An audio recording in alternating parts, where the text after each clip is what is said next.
I believe that the political economic system in the United States is a disaster, and it's time for majority rule.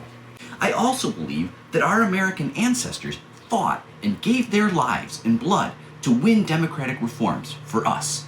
We would be fools to disregard that hard-won progress in an orgy of violence and bloodshed.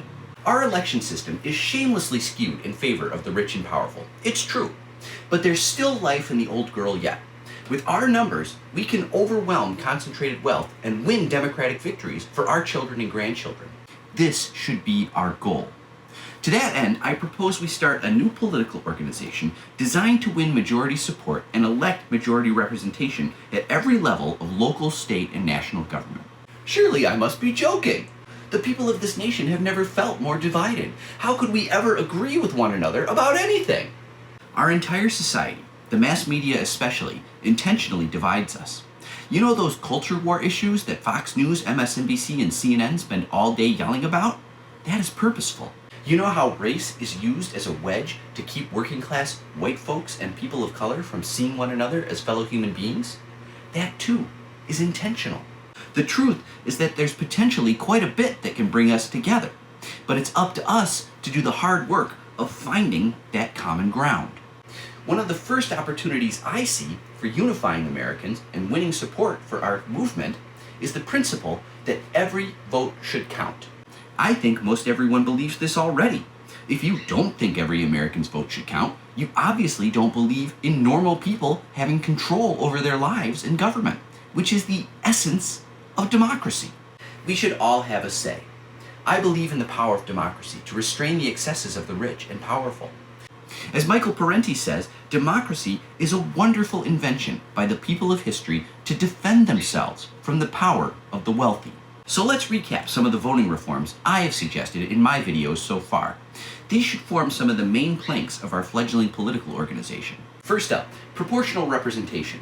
My main argument for proportional representation posted August 18, 2023. Changing our current electoral system to multi-seat districts would annihilate the two-party system in this country. It would eliminate the orphan voter problem, where conservatives in cities and progressives in rural areas must consign themselves to zero representation in the halls of government. This has broad appeal. Eliminating winner-take-all would also greatly reduce the partisan acrimony that gives us safe seats, gerrymandering, relentlessly negative campaigning, and gridlock in legislation. Proportional representation has been around for close to 2 centuries and is used all over the world. It would be so good for this country. Second, expand the U.S. House of Representatives. We've had 435 representatives at a national level for more than a century.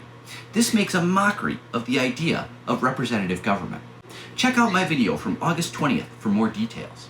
Third, voter registration laws must be drastically changed. Voter registration is a tool used to restrict who votes in this country. See my videos from June 7th and 8th for more details about that. By making American voter registration an opt-out rather than an opt-in system, and making it the government's responsibility to ensure that every American is registered to vote, we could drastically change the nature of our government. See my June 9th video for more explanation. Doing this would seriously undermine the efforts by the major parties to restrict the electorate to their own advantage by passing voter ID laws and purging the voter rolls. If you're curious about those things, see my posts from June 2nd, 3rd, and 12th. While we're at it, we should end the racist practice of felon disenfranchisement. It is a relic of a bygone era, and we must move past it.